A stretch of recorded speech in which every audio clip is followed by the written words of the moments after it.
நீங்கள் இணைந்திருப்பது சங்கமம் வானொலி. Destiny in Jesus Christ Tamil கிறிஸ்தவ வானொலி கனேடிய மண்ணிலிருந்து ஒலிபரப்பாகிறது. மார்க் 16:15, மத்தேயு 24:14 வசனத்தின்படி இயேசு சீசர்களை நோக்கி, நீங்கள் உலகெங்கும் போய் சர்வ சிருஷ்டிக்கும் சுவிசேஷத்தை பிரசங்கியுங்கள். ராஜ்யத்தினுடைய இந்த சுவிசேஷம் பூலோகம் எங்கும் உள்ள சகல ஜாதிகளுக்கும் சாட்சியாக பிரசங்கப்படும். அப்பொழுது முடிவு வரும் என்ற வசனத்தின்படி ஆத்துமாக்களை பரலோகத்தில் சங்கமிக்கும் வானொலி சங்கமம். சங்கமம் சங்கமம்.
ஒன்று சாமுவேல் 10ஆம் அதிகாரம்.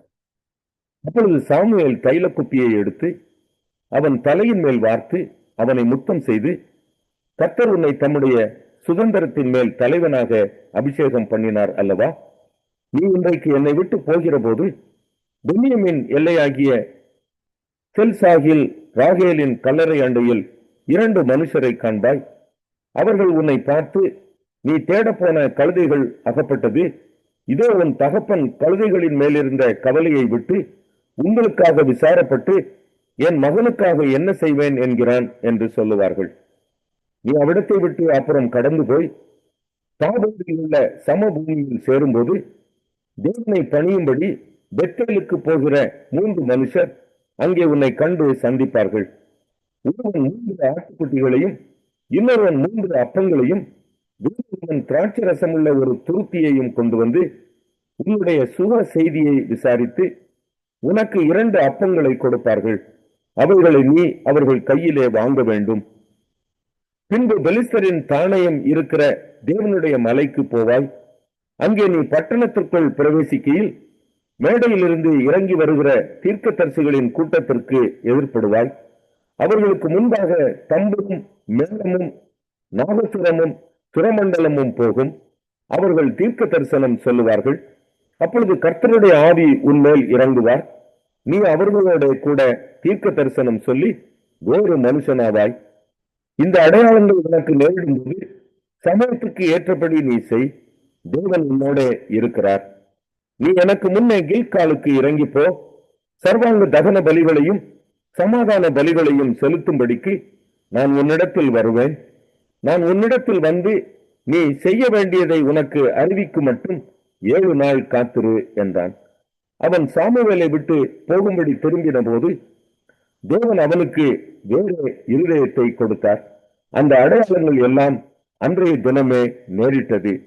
அவர்கள் அந்த மலைக்கு வந்தபோது இதோ தீர்க்கதரிசிகளின் கூட்டம் அவனுக்கு எதிராக வந்தது.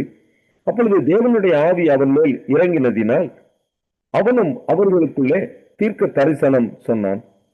அதற்கு முன்னே அவனை அறிந்தவர்கள் எல்லாரும் அவன் தீர்க்கதரிசிகளோடு இருந்து தீர்க்க தரிசனம் சொல்லுகிறதை கண்டபோது, கீசின் குமாரனுக்கு வந்தது என்ன? சவுலும் தீர்க்கதரிசிகளில் ஒருவனோ என்று அந்த ஜனங்கள் ஒருவர் சொல்லிக் கொண்டார்கள். அதற்கு அங்கே இருக்கிறவர்களில் ஒருவன், இவர்களுக்கு தகப்பன் யார் என்றான். ஆதலால் சவுலும் தீர்க்கதரிசிகளில் ஒருவனோ என்பது பழமொழியாயிற்று. அவன் தீர்க்க தரிசனம் சொல்லி முடிந்த பின்பு மேடையின் மேல் வந்தான். அப்பொழுது சவுலுடைய சிறிய தகப்பன், நீங்கள் எங்கே போனீர்கள் என்று அவனையும் அவன் வேலைக்காரனையும் கேட்டான். அதற்கு அவன், நாங்கள் கழுதைகளை தேடப் போய் அவைகளை எங்கும் காணாதபடியினால் சாமுவேலிடத்துக்கு போனோம் என்றான். அப்பொழுது சவுலின் சிறிய தகப்பன், சாமுவேல் உங்களுக்கு சொன்னது என்ன, அதை சொல் என்றான். சவுல் தன் சிறிய தகப்பனை பார்த்து, கழுதைகள் அகப்பட்டது என்று எங்களுக்கு தீர்மானமாய் சொன்னார் என்றான். ஆனாலும் ராஜ்ய பாரத்தை பற்றி சாமுவேல் சொன்னதை அவனுக்கு அறிவிக்கவில்லை. சாமுவேல் ஜனங்களை மிஸ்பாவிலே கர்த்தரிடத்தில் வரவழைத்து இஸ்ரவேல் புத்திரரை நோக்கி, இஸ்ரவேலின் தேவனாகிய கர்த்தர் சொல்லுகிறது என்னவென்றால், நான் இஸ்ரவேலை எகிப்திலிருந்து புறப்பட பண்ணி உங்களை எகிப்தியர் கைக்கும் உங்களை இறுக பிடித்த எல்லா ராஜ்யத்தாரின் கைக்கும் நீங்களாக்கிவிட்டேன். நீங்களோ உங்களுடைய எல்லா தீங்குகளுக்கும் உங்களை நீக்கி ரசித்த உங்கள் தேவனை இந்நாளிலே புறக்கணித்து ராஜ்யத்தை உங்கள் மேல் ஏற்படுத்தும் என்று அவரிடத்தில் கேட்டுக்கொண்டீர்கள். இப்பொழுது கர்த்தருடைய சந்நிதியில் உங்கள் வம்சங்களின்படியையும் ஆயுதமான உங்கள் சேர்வைகளின் படியையும் வந்து நில்லுங்கள் என்றான். சாமுவேல் இஸ்ரவேலின் கோத்திரங்களை எல்லாம் சேர பண்ணின பின்பு பென்யமீன் கோத்திரத்தின் மேல் சீட்டு விழுந்தது.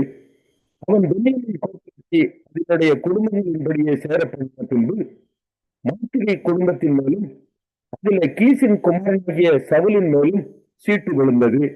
அவனை தேடின போது அவன் அகப்படவில்லை. அவன் இனி இங்கே வர என்று அவர்கள் திரும்ப கர்த்தரிடத்தில் விசாரித்த போது, இதோ அவன் தளவாடங்கள் இருக்கிற இடத்திலே ஒழித்துக் கொண்டிருக்கிறான் என்று கர்த்தர் சொன்னார். அப்பொழுது அவர்கள் ஓடி அங்கே இருந்து அவனை அழைத்துக் கொண்டு வந்தார்கள். அவன் ஜனங்கள் நடுவிலே வந்து நின்ற போது எல்லா ஜனங்களும் அவன் தோளுக்கு கீழாய் இருக்கத்தக்க உயரம் உள்ளவனாக இருந்தான். அப்பொழுது சாமுவேல் எல்லா ஜனங்களையும் நோக்கி, கர்த்தர் தெரிந்து கொண்டவனை பாருங்கள், சமஸ்த ஜனங்களுக்குள்ளும் அவனுக்கு சமமானவன் இல்லை என்றான். அப்பொழுது ஜனங்கள் எல்லாரும் ஆர்ப்பரித்து, ராஜா வாழ்க என்றார்கள். சாமுவேல் ராஜாங்கத்தின் முறையை ஜனங்களுக்கு தெரிவித்து அதை ஒரு புத்தகத்தில் எழுதி கர்த்தருடைய சந்நிதியில் வைத்து ஜனங்களை எல்லாம் அவரவர் வீட்டுக்கு அனுப்பிவிட்டான். சவுலும் கிபியாவில் இருக்கிற தன் வீட்டுக்கு போனான். ராணுவத்தில் தேவன் எவர்கள் மனதை ஏறினாரோ அவர்களும் அவனோட கூட போனார்கள்.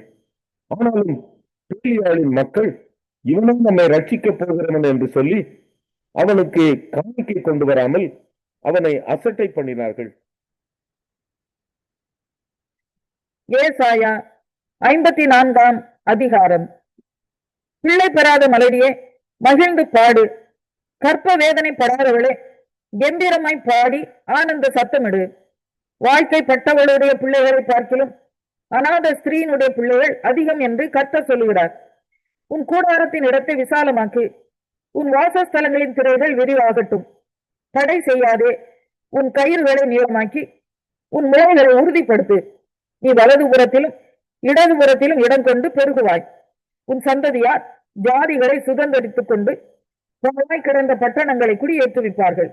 பயப்படாதே, நீ வெட்கப்படுவதில்லை. நாணாதே, நீ லட்சம் அடைவதில்லை. உன் வாலிபத்தின் வெட்கத்தை நீ மறந்து உன் விதவை இருப்பின் நிந்தையை இனி நினையாதிருப்பாய். உன் சிருஷ்டிகரே உன் நாயகர், சேனைகளின் கர்த்தர் என்பது அவருடைய நாமம். இஸ்ரவேலின் பரிசுத்தர் உன் மீட்பர். அவர் சர்வ பூமியின் தேவன் எனப்படுவார். கைவிடப்பட்டு மனம் நொந்தவளான ஸ்திரீயை போலவும் இளம் பிராயத்தில் விவாகம் செய்து தள்ளப்பட்ட மனைவியை போலவும் இருக்கிற உன்னை கர்த்தர் அழைத்தார் என்று உன் தேவன் சொல்லுகிறார். இமை பொழுது உன்னை கைவிட்டேன், ஆனாலும் ஊக்கமான இரக்கங்களால் உன்னை சேர்த்துக் கொள்வேன். அற்பகாலம் உண்ட கோபத்தினால் என் முகத்தை இமை பொழுது உனக்கு மறைத்தேன், ஆனாலும் நித்திய கிருபையுடன் உனக்கு இறங்குவேன் என்று கர்த்தராகிய உன் மீட்பர் சொல்லுகிறார். இது எனக்கு நோவாவின் காலத்தில் உண்டான வெள்ளம் போல் இருக்கும். நோவாவின் காலத்தில் உண்டான வெள்ளம் இனி பூமியின் மேல் புரண்டு வருவதில்லை என்று நான் ஆணையிட்டது போல உன்மேல் நான் கோபம் கொள்வதில்லை என்றும் உன்னை நான் கடிந்து கொள்வதில்லை என்றும் ஆணையிட்டேன். மலைகள் விலகினாலும் பர்வதங்கள் நிலை பெயர்ந்தாலும் என் கிருபை உன்னை விட்டு விலகாமலும் என் சமாதானத்தின் உடன்படிக்கை நிலை பெயராமலும் இருக்கும் என்று உன்மேல் மனதுருகுகிற கர்த்தர் சொல்லுகிறார். சிறுமைப்பட்டவளே, பெரும் காற்றில் அடிப்பட்டவளே, தேற்றரவற்றவளே, இதோ நான் உன் கல்லுகளை பிரகாசிக்கும்படி வைத்து நீல ரத்தினங்களை உன் அஸ்திபாரமாக்கி உன் பலகணிகளை பளிங்கும் உன் வாசல்களை மாணிக்க கற்களும் உன் மதில்களை எல்லாம் உச்சிதமான கற்களும் ஆக்குவேன். உன் பிள்ளைகள் எல்லாரும் கர்த்தரால் போதிக்கப்பட்டிருப்பார்கள். உன் பிள்ளைகளுடைய சமாதானம் பெரிதாயிருக்கும். நீதியினால் சிறப்பட்டிருப்பாய், கொடுமைக்கு தூரமாவாய். பயமில்லாதிருப்பாய், திகிலுக்கு தூரமாவாய், அது உன்னை அணுகுவதில்லை. இதோ உனக்கு விரோதமாய் கூட்டம் கூடினால் அது என்னாலே கூடுகிற கூட்டம் அல்ல. எவர்கள் உனக்கு விரோதமாய் கூடுகிறார்களோ அவர்கள் உன் பட்சத்தில் வருவார்கள். இதோ கரி நெருப்பை ஊதி தன் கிரியைக்கான ஆயுதத்தை உண்டு பண்ணுகிற கொல்லனையும் நான் சிருஷ்டித்தேன். கெடுத்து நிக்கிரமாக்குகிறவனையும் நான் சிருஷ்டித்தேன். உனக்கு விரோதமாய் உருவாக்கப்படும் எந்த ஆயுதமும் வாய்க்காதே போம். உனக்கு விரோதமாய் நியாயத்தில் எழும்பும் எந்த நாவையும் நீ குற்றப்படுத்துவாய். இது கர்த்தருடைய ஊழியக்காரரின் சுதந்திரமும் என்னால் உண்டான அவர்களும். வெளிப்படுத்தின விசேஷம் 17ஆம் அதிகாரம். 7 கலசங்களை உடைய அந்த 7 தூதரில் ஒருவன் வந்து என்னோட பேசி, நீ வா, திரளான தண்ணீர்கள் மேல் உட்கார்ந்திருக்கிற மகா வேசியோடைய பூமியின் ராஜாக்கள் வேசித்தனம் பண்ணினார்களே, அவளுடைய வேசித்தனமாகிய மதுவால் பூமியின் குடிகளும் வெறி கொண்டிருந்தார்களே, அவளுக்கு வருகிற ஆக்கினையை உனக்கு காண்பிப்பேன் என்று சொல்லி ஆவிக்குள் என்னை வனாந்தரத்துக்கு கொண்டு போனான். அப்பொழுது 7 தலைகளையும் 10 கொம்புகளையும் உடையதும் தூஷணமான நாமங்களால் நிறைந்ததுமான சிவப்பு நிறமுள்ள மிருகத்தின் மேல் ஒரு ஸ்திரீ ஏறி இருக்க கண்டேன். அந்த ஸ்திரீ இரத்தாம்பரமும் சிவப்பான ஆடையும் தரித்து பொன்னினாலும் ரத்தனங்களினாலும் முத்துக்களினாலும் சிங்காரிக்கப்பட்டு தன் வேசித்தனமாகிய அருவருப்புகளாலும் அசுத்தத்தாலும் நிறைந்த வெளிப்படுத்தின விசேஷம் 18ஆம் அதிகாரம். இவைகளுக்கு பின்பு வேறொரு தூதன் மிகுந்த அதிகாரமுடையவனாய் வானத்தில் இருந்து இறங்கி வர கண்டேன். அவனுடைய மகிமையினால் பூமி பிரகாசமாயிற்று. அவன் பலத்த சத்தமிட்டு, மகா பாபிலோன் விழுந்தது விழுந்தது, அது பேய்களுடைய குடியிருப்பும் சகலவித அசுத்த ஆவிகளுடைய காவல் வீடும் அசுத்தமும் அருவருப்பும் உள்ள சகலவித பறவைகளுடைய கூடுமாயிற்று. அவளுடைய வேசித்தனத்தின் உக்கிரமான மதுவை எல்லா ஜாதிகளும் குடித்தார்கள். பூமியின் ராஜாக்கள் அவளோடு வேசித்தனம் பண்ணினார்கள். பூமியின் வர்த்தகர் அவளுடைய செல்வ செருக்கின் மிகுதியினால் ஐஸ்வர்யவான்களானார்கள் என்று விளம்பினான். பின்பு வேறொரு சத்தம் வானத்திலிருந்து உண்டாக கேட்டேன். அது, என் ஜனங்களே, நீங்கள் அவளுடைய பாவங்களுக்கு உடன்படாமலும் அவளுக்கு நேரிடும் வாதைகளில் அகப்படாமலும் இருக்கும்படிக்கு அவளை விட்டு வெளியே வாருங்கள். அவளுடைய பாவம் வான பரியந்தம் எட்டினது. அவளுடைய அநியாயங்களை தேவன் நினைவு கூர்ந்தார். அவள் உங்களுக்கு பலன் அளித்தது போல நீங்களும் அவளுக்கு பலன் அளியுங்கள். அவளுடைய கிரியைகளுக்கு தக்கதாக அவளுக்கு இரட்டிப்பாக கொடுத்து தீருங்கள். அவள் உங்களுக்கு கலந்து கொடுத்த பாத்திரத்திலே இரட்டிப்பாக அவளுக்கு கலந்து கொடுங்கள். அவள் தன்னை மகிமைப்படுத்தி செல்வ செருக்காய் வாழ்ந்ததெவ்வளவோ அவ்வளவாய் வாதையையும் துக்கத்தையும் அவளுக்கு கொடுங்கள். நான் ராஜஸ்திரியாய் வீற்றிருக்கிறேன், நான் கைம்பெண் அல்ல, நான் துக்கத்தை காண்பதில்லை என்று அவள் தன் இருதயத்திலே எண்ணினாள். ஆகையால் கொஞ்சமும் ஒரே நாளிலே வரும். அவள் அக்கினியினாலே சுட்டரிக்கப்படுவாள். அவளுக்கு நியாய தீர்ப்பு கொடுக்கும் தேவனாகிய கர்த்தர் வல்லமை உள்ளவர். அவளுடனே வேசித்தனம் செய்து செல்வ செருக்காய் வாழ்ந்த பூமியின் ராஜாக்களும் அவள் வேகிறதினால் உண்டான புகையை காணும் போது அவளுக்காக அழுது புலம்பி அவளுக்கு உண்டான வாதையினால் பயந்து தூரத்திலே நின்று, ஐயையோ, பாபிலோன் மகா நகரமே, பலமான பட்டணமே, ஒரே நாளிகையில் உனக்கு ஆக்கினை வந்ததே என்பார்கள்.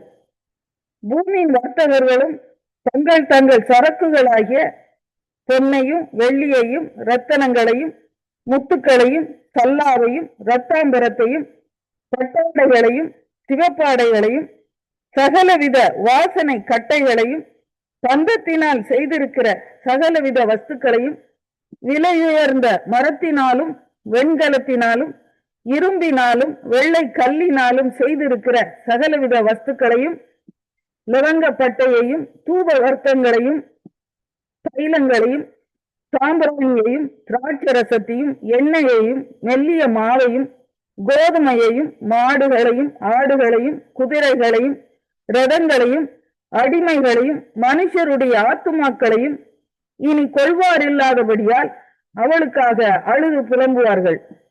உன் ஆத்துமா இச்சித்த பல வர்க்கங்கள் உன்னை விட்டு நீங்கி போயின. கொழுமையானவைகளும் சம்பரமானவைகளும் உன்னை விட்டு நீங்கி போயின. நீ அவைகளை காண்பதில்லை. இப்படிப்பட்டவைகளை கொண்டு வர்த்தகம் பண்ணி ஐஸ்வர்யவான்களானவர்கள் அவருக்கு உண்டான வாதையினால் பயந்து தூரத்திலே நின்று ஐயையோ சல்லாவும் இரத்தாம்பரமும் சிவப்பாடையும் தரித்து பொன்னினாலும் இரத்தனங்களினாலும் முத்துக்களினாலும் சிங்காரிக்கப்பட்டிருந்த மகாநகரமே, ஒரு நாளிகையிலே இவ்வளவு ஐஸ்வர்யமும் அழிந்து போயிட்டே என்று சொல்லி அழுது துக்கிப்பார்கள்.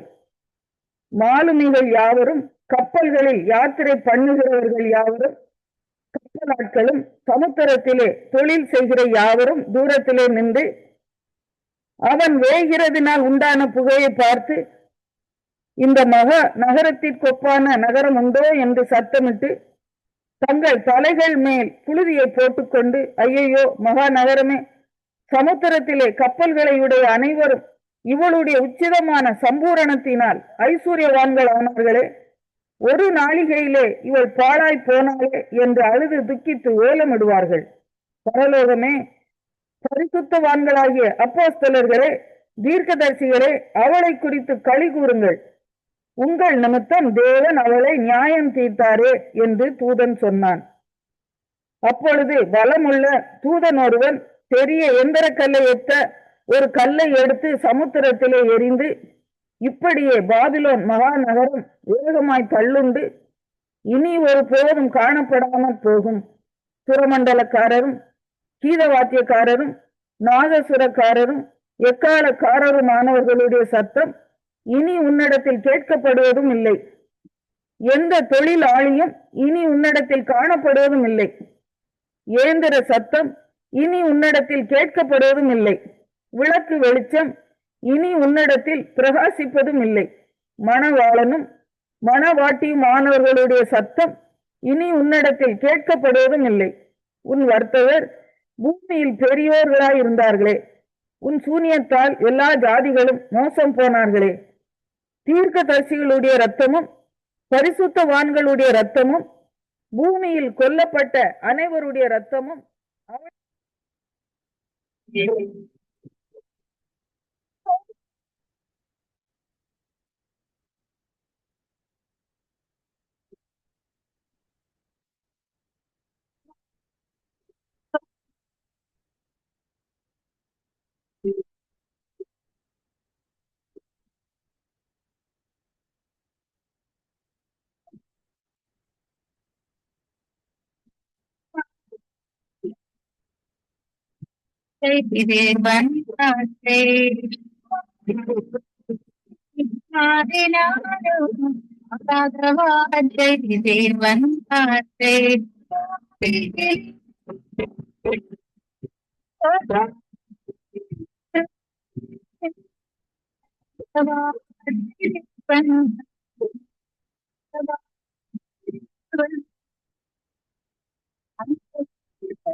கிறிஸ்துவுக்குள் அன்பான அன்பு உள்ளங்களை மீண்டுமாய் ஒரு புதிய வாக்குத்தத்தத்தோடு உங்களை நான் சந்திப்பதில் நான் மிக்க மகிழ்ச்சி அடைகிறேன். இன்றைய நாளிலும் 29ஆம் தேதி ஜூன் மாதம் 2025ஆம் ஆண்டு ஞாயிற்றுக்கிழமை, இந்த ஜூன் மாசத்தினுடைய கடைசி ஞாயிற்றுக்கிழமையிலே இந்த நாட்களை நாங்கள் வந்திருக்கிறோம். அருமையான அன்பு பிள்ளைகளே, இன்றைய நாளிலும் தேவன் இந்த ஞாயிற்றுக்கிழமைகள், இந்த 4 ஓய்வு நாட்களிலும் தேவனுடைய சமூகத்திலே தேவன் இந்த நாட்களை இருக்க தேவன் தந்த கிருபைகளுக்காக நான் தேவனை ஸ்தோத்தரிக்கிறேன். கர்த்தர் தாமே இந்த நாளிலும் இந்த வாக்குத்தத்தங்களை கேட்கிற ஒவ்வொரு பிள்ளைகளுடைய வாழ்க்கையிலே திருப்பத்தையும் ஆசீர்வாதத்தையும் இந்த நாட்களை கட்டளிடுவார்கள் என்று சொல்லி இந்த நாட்களை விசுவாசிக்கின்றேன். இன்றைய நாளிலும் வேத தியானத்துக்கு எடுத்துக்கொண்ட பகுதி மத்தேயு 12ஆம் அதிகாரம் 20வது வசனம். கர்த்தருடைய வார்த்தையை இந்த நாட்களை வாசிக்கிற வேளையிலே, அவர் நியாயத்திற்கு ஜெயம் கிடைக்க பண்ணுகிற வரைக்கும் நெறிந்த நாணலை முறியாமலும் மங்கெறிகிற தீயையும் அணைக்காமலும் இருப்பார் என்று சொல்லி இந்த நாட்களிலே சொல்லப்படுகிறதை பார்க்கிறோம். அருமை பிள்ளைகளே, இங்கே ஆண்டவராகிய இயேசு கிறிஸ்துவை குறித்து பரிசுத்தாவுடைய வல்லமை குறித்தும் இந்த நாட்களில் இந்த இடத்திலே சொல்லப்பட்டிருக்கிறதை காணக்கூடியதாக இருக்கிறது. ஆவியானவர் நமக்குள்ளே வாசம் செய்கிற வேளையிலே, கர்த்தருடைய ஆவியானவர் நமக்குள்ளே வாசம் செய்கிற வேளையிலே அவர் அங்கே என்ன செய்வாராம்? நியாயத்திற்கு ஜெயம் கிடைக்க பண்ணுகிற வரைக்கும் நெறிந்த நாணலை முறியாமலும் மங்கேறிகிற திரியையும் அணைக்காமலும் இருக்கிறவர் என்று சொல்லி இன்றைக்கு நாங்கள் காணக்கூடியதாக இருக்கிறது. அருமை பிள்ளைகளே, அப்படியானால் நியாயத்திற்கு ஜெயம் கிடைக்க பண்ணுகிறவர் தேவன். இன்றைக்கு ஆண்டவர் அண்டையிலே நாங்கள் வருகிற வேளையிலே, நம்முடைய வாழ்க்கையிலே, நம்முடைய குடும்பத்துக்குள்ளே நமக்கு வர வேண்டிய பணங்கள், நமக்கு கிடைக்க வேண்டிய பதவிகள், நமக்கு கிடைக்க வேண்டிய உயர்வுகள், இப்படியான காரியங்கள் சில வேளைகளிலே தடைப்பட்டிருக்கலாம். ஆனாலும் நாங்கள் தேவனை அறிந்து தேவனுடைய பிள்ளைகளா இந்த நாட்களில் இருந்து தேவனுடைய சமூகத்திலே நாங்கள் விண்ணப்பம் பண்ணுகிற வேளையிலே ஆண்டவர் அந்த நியாயத்திற்கு ஜெயம் கிடைக்க பண்ணுகிற தேவனாய் இந்த நாட்களிலே இருக்கிறார் என்பதைத்தான் இன்றைக்கு நாங்கள் பார்க்கிறோம். பாருங்கள், இந்த வேத பகுதியில சொல்லுகிற காரியங்களை பார்ப்போமா இருந்தால், நியாயத்திற்கு ஜெயம் கிடைக்க பண்ணுகிற வரைக்கும் நெறிந்த நாளலை முறியாமலும் மங்கேறிகிற திரியை அணைக்காமலும் இருக்கிற கர்த்தர் என்று சொல்லி இந்த வேத பகுதி நமக்கு இந்த நாட்களில் சொல்லுகிறதை பார்க்கிறோம். நெறிந்த நாணல் என்று சொல்லி இன்றைக்கு நாங்கள் பார்க்கிற வேளையிலே, நாணல் புல்லை பார்ப்போமா இருந்தால் சில வேளைகள் அது நெறிந்து அப்படியே இந்த நாட்களில் இருக்கும். ஆனால் அந்த நாணல் முறியாதபடி அப்படியே வளர்ந்து கொண்டு இந்த தண்ணீருக்குள்ளே இருக்கிறதை காணக்கூடியதாக இருக்கும்.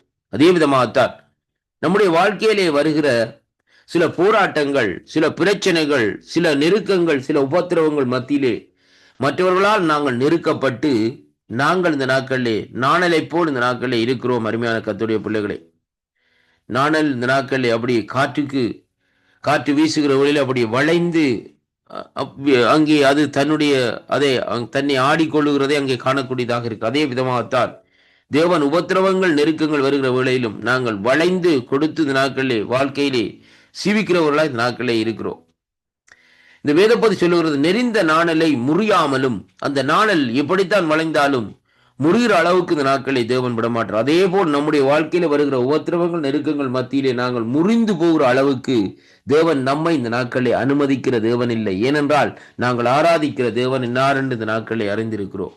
இரண்டாவதாக, மங்கேறிகிற திரியை அணைக்காமல் இருப்பார் என்று சொன்னார். இன்றைக்கு நம்முடைய வாழ்க்கையிலே ஜெபக்குறைவின் மூலமா இந்த நாட்களை நாங்கள் மங்கி இருந்து கொண்டிருக்கிறோமா? அருமையான ஆவிக்குரிய வாழ்க்கையிலே மங்கி இருந்து கொண்டிருக்கிறோமா? ஆனால் கர்த்தர் சொல்லுகிறார், உன்னை நான் அணைக்க மாட்டேன். ஏனென்றால் அருமையான கர்த்தருடைய பிள்ளைகளே, உன்னுடைய வாழ்க்கையிலே உனக்கு ஒரு நியாயம் கிடைக்க மட்டும் நான் இந்த நாட்களிலே உன்னோடு கூட இருந்து உனக்காக போராடுவேன் என்று சொல்லி இந்த நாட்களிலே இந்த வேத வார்த்தை சொல்லுகிறதை பார்க்கிறோம். அதனாலே அருமை பிள்ளைகளே, இந்த வாக்குத்தத்தங்களை நீங்கள் விசுவாசிக்கிற வேளையிலே வாக்குத்தத்தங்களை தெளிவாக வாசித்து நீங்கள் விசுவாசிப்பீர்களாயிருந்தால் தேவனுடைய ராஜ்யத்திலே நீங்கள் ஜெயம் பெற்றவர்களாய் இந்த நாட்களிலே வாழ முடியும். வேதத்திலே பாருங்கள், இந்த நாட்களே அநேகர்கள் இந்த நாட்களிலே நெறிந்த நாணலா இருந்தார்கள், மங்கெறிகிற திரியாக இருந்தாலும், ஆனால் கர்த்தர் அவர்களை அங்கே எழும்பி பிரகாசிக்க செய்தார். அருமையான அன்பு பிள்ளைகளை, நீங்கள் எழும்பி பிரகாசிக்க வேண்டுமாயிருந்தால் கர்த்தர் அண்டையிலே அவருடைய நியாயத்திற்காக காத்திருங்கள். கர்த்தர் உங்களுடைய வாழ்க்கையிலே ஒரு ஜெயத்தை தந்து இந்த நாட்களை நடத்த வல்லவராயிருக்கிறார். அவர்தான் கர்த்தர் என்று சொல்லி இன்றைக்கு நாங்கள் அறியக்கூடியதாக இருக்கிறது. கர்த்தர் உங்கள் ஒவ்வொருவரையும் நிறைவாக ஆசீர்வதிப்பாராக. ஆமேன், ஆமேன். கர்த்தருக்கு மகிமை உண்டாவதாக.